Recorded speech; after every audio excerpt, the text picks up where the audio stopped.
Welcome sa Manwa Tagalog Recap. Bago tayo magsimula, shoutout muna tayo. Lelo.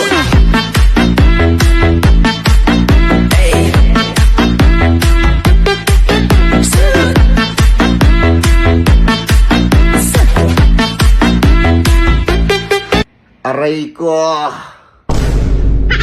Sa pagsisimula pa lamang ng labanan, agad nang bumalat ang dugo at sigawan sa buong paligid. Patuloy ang paglusob ng mga sundalo ni Desmond, sabay-sabay na nagmumura at sumisigaw ng utos na lipulin ang lahat ng sundalo ng Fenris Tall Troops.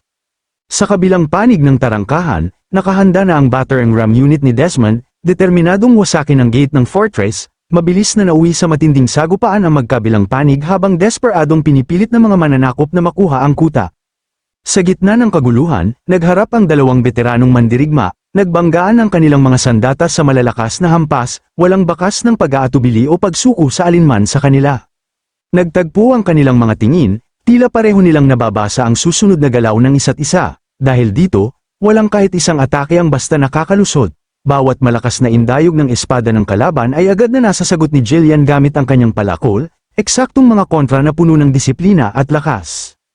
Gayunpaman, kapansin-pansin pa rin ang kalamangan ng kanyang kalaban, iisa lamang ang kamay na ginagamit nito sa pakikipaglaban, parang minamaliit ang kakayahan ni Jillian. Ngunit sa pagkakataong ito, tila nagulat ang kalaban, kahit anong pilit niya, hindi siya makalusot sa depensa ni Jillian, higit pa roon, nagagawa pa ni Jillian na maglunsad ng mga biglaang pag-atake na pumipigil sa kanyang momentum. Bawat hampas ng palakol ni Jillian ay naiiwasan pa rin ng kalaban, na tila sumasayaw lamang sa hangin, magaan, mabilis, at kontrolado.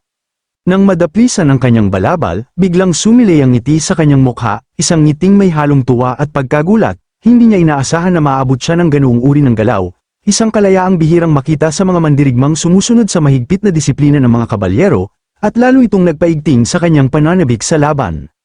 Habang tumatagal ang sagupaan, unti-unting nagiging mahirap para kay Jillian na salagin at ma-counter ang mga pag-atake ng kanyang kalaban, sa isang mabilis at matalim na galaw, tinamaan siya sa bandang dibdib.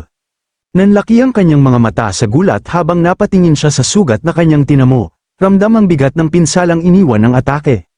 Hindi na pinalagpas ng kanyang kalaban ang pagkakataong yun, agad itong sumugod, sinasamantala ang mga siwang sa depensa ni Jillian, na malinaw na nagbubunyag ng mga kahinaan sa kanyang galaw.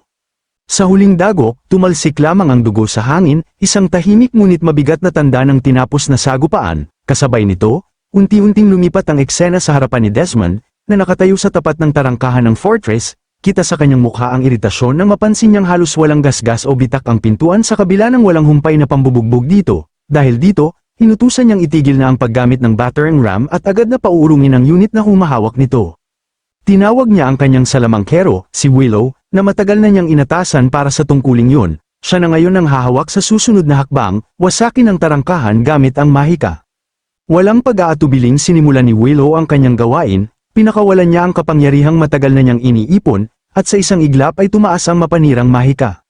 Mula sa loob ng tarangkahan, naisalayan ni Galv Eric ang isang napakalaking nag-aalab na bola ng apoy na umuusbong mula sa itaas ng kanilang kastilyo, habang lumilipas sa mga sandali, lalo pang lumalaki ang mahikang binubuo ni Willow, pinalalakas ng suporta ng dalawang pari na kasama niya.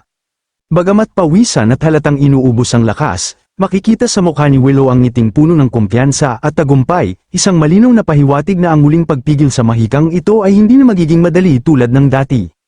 Sa isang iglap, pinakawalan niya ang pinakamalakas niyang kapangyarihan, mabilis itong tumungo sa pader ng kastilyo, nag-iiwan ang naglalagablab na bakas sa paligid nito habang nanginginig ang hangin sa sobrang lakas ng apoy.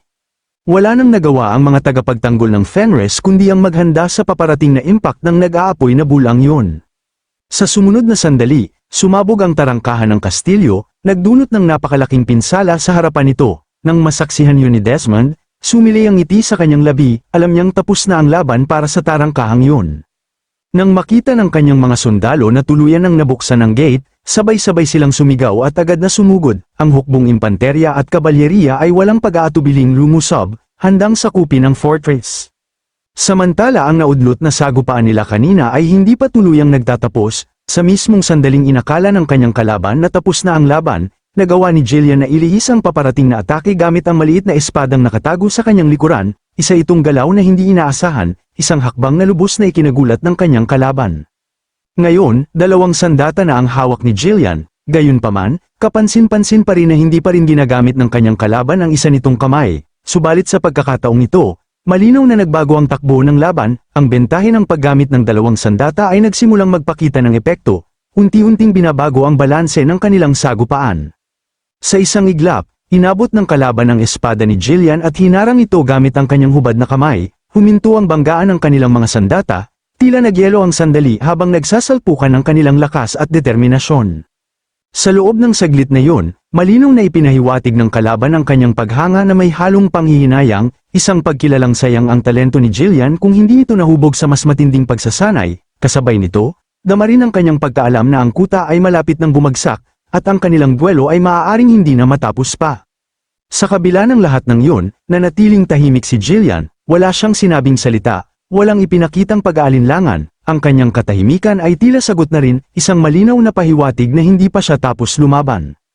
Biglang sumagi sa isipan ni Jillian ang mga salitang minsang sinabi ni Claude, isang utos na hindi lamang hamon, kundi isang pasyang magtatakda ng kapalaran, kung tunay niyang nais ipagpatuloy ang laban, kailangan niyang sundin ang pamumuno ng Grand Administrator ng Fenris.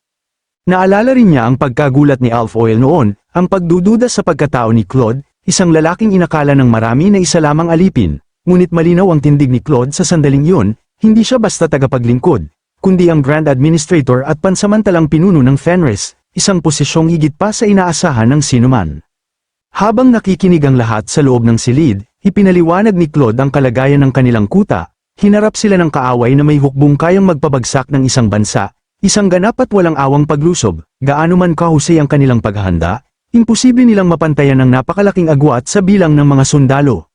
Dahil dito, inilatag niya ang plano, isang huling hakbang na magsisimula sa mismong sandaling mabutas ang pader. Kapag nakaakyat na ang kaaway, kailangang umatras agad ang mga karaniwang sundalo at salamangkero patungo sa likurang tarangkahan, ang patuloy na pakikipaglaban ay tiyak na magdadala lamang ng kamatayan sa kanila. Ang mga kabalyero ang siyang aakit ng atensyon ng kaaway, at sa sandaling ibigay ni Jillian ang hudyat, sabay-sabay silang uurong. Mula sa alaala, bumalik ang isipan ni Jillian sa kasalukuyan, nakatitig siya sa kanyang kaharap, tahimik ngunit matatag. Sa unang pagkakataon, nagsalita siya, isang tanong na ikinagulat ng kanyang kalaban. Na kung si Victor ba ay kanyang tagasunod, sa sandaling yun, nag-alab ang paningin ni Jillian, may panlilisik sa kanyang mga mata habang malinaw ang banta sa kanyang tindig. Ang mandirigmang minsang naglakas loob na hamanin ng Panginoon at namatay bago pa man ang kanyang oras ay isang hangal, at ang kanyang guro ay hindi magiging kaiba ng magiging kapalaran. Sa sandaling narinig ng kalaban ang mga sinabi ni Jillian, agad na sumiklab ang matinding galit nito, ngunit ang bugso ng emosyon na yun ang mismong naging bentahe ni Jillian. Sa isang iglap, mabilis niyang sinunggaban ang leeg ng kanyang kalaban at walang habas na headbutt, sa tindi ng lakas na ginamit niya, tumalsik ang dugo mula sa ulo ng kalaban bago siya agad na umatras upang ilayo ang sarili. Habang papalayo ang kalaban at nabubuo ang distansya sa pagitan nila, biglang binitiwan ni Jillian ang kanyang malaking palakol, napansin niya ang isang crossbow na nakahandusay sa sahig, mabilis niya itong dinampot at nag-reload ng palaso. Sa sandaling yun, tila huminto ang oras, nakatutok ang crossbow ni Jillian sa kanyang kalaban, handa sa anumang kahihinatnan.